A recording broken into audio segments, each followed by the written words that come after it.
The vacation home at Lake Jewel in Florida, that Nancy Aspinwall and her husband owned, was a popular place for their son's friends.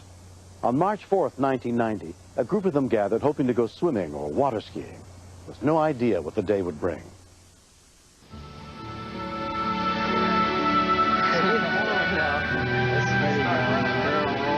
All of us were out on the dock, but Benji was the last one. He had been messing around with his car. 18-year-old Benji Keel was staying with his friend Jason Aspinwall at the house. During breakfast, everybody was talking about going skiing, and since it was early in the year, we knew the water would be cold. So we were going to sit down and wait for it to warm up some. Well, we're going to go eventually. Gene Harkey was staying nearby at his uncle's house that weekend. We're just about to set up the boat with the boom and everything. At that point, Benji said that he wanted to see how cold the water was and took a leaf off the dock. Probably pretty cold.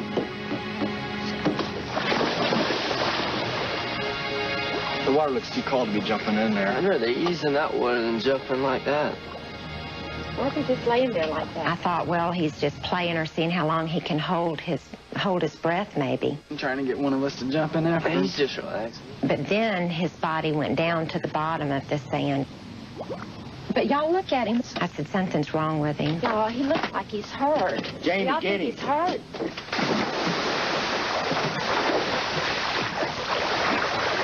So I thought perhaps he just had a cramp because the water was cold. I can't feel my body. My thing was just get him out of the water, get him out of the water. Dial 911. I told him not to take him out of the water because if you moved him the wrong way, it could make things worse. 911, what is your emergency? At 11:25 a.m., the call for help came in to the Putnam County Sheriff's Department. Rescue 4, Station 17, respond to an injury from a diving accident on Lake Jewel. Rescue 4, Station 17, respond to a diving accident. The nearest medic unit with the Palatka Fire Department was immediately dispatched to what was described as a diving accident, but they were 18 miles away. First thing that came to my mind was to put him on something flat and not move him much. And the first thing I saw that was large enough to go underneath a person was the surfboard. Because the surfboard also floats, it was an excellent thing by chance. All right, get up on the board. Come on, just be calm, Benji.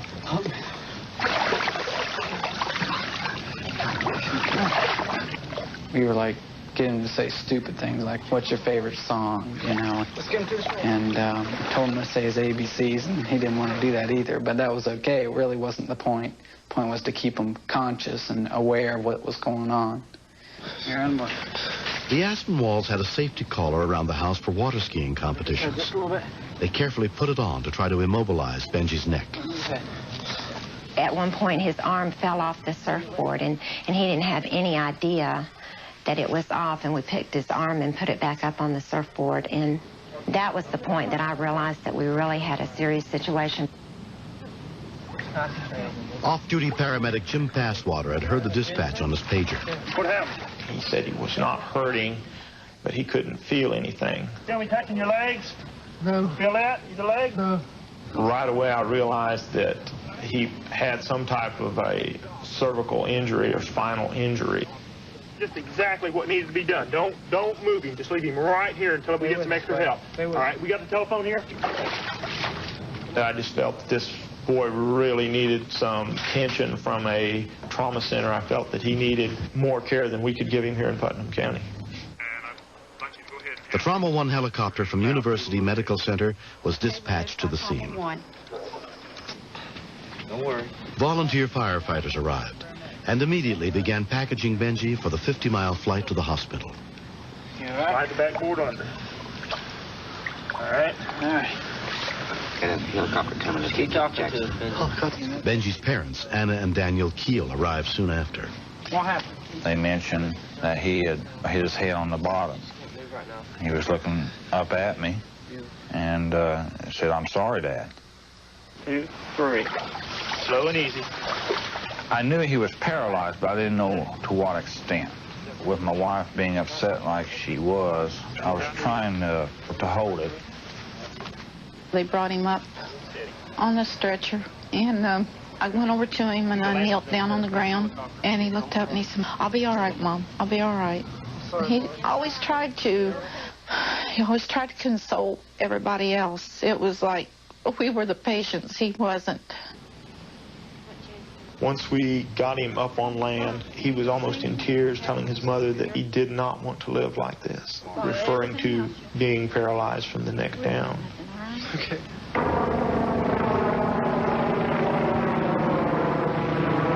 You hurting anywhere, Benji? It's a burning sensation in my shoulder.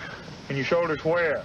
He started having a little sensation, which I felt was a good sign. Good sign, John. But we knew he had a neurological deficit. Yeah. Dove into approximately 4 foot of water. Paramedic Mike Kern and his partner arrived on the scene. Okay, we got a helicopter. I remember being 18 myself and all the things that I wanted to do in my life. And here's an 18-year-old faced with the possibility that he's going to spend the rest of his life in a bed as a quadriplegic.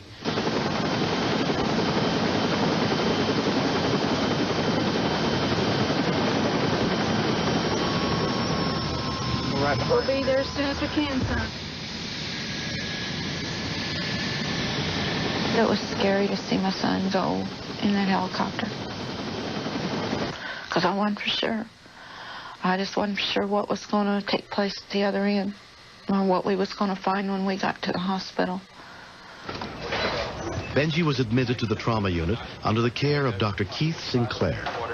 He checked his legs. His neurological exam showed that he was paralyzed from the neck down. Push your feet down. But though Benji's neck was broken, a CAT scan revealed he had not severed his spinal cord. The paralysis was caused by severe bruising. Your physical exam suggests that you've got some injury to your spinal cord at the moment. Spinal cord injuries, especially when people are rendered quadriplegic, have quite a high risk of death. Pneumonia is a very big problem, as is spinal cord shock. By the third day following the accident, Benji was suffering from both pneumonia and spinal shock.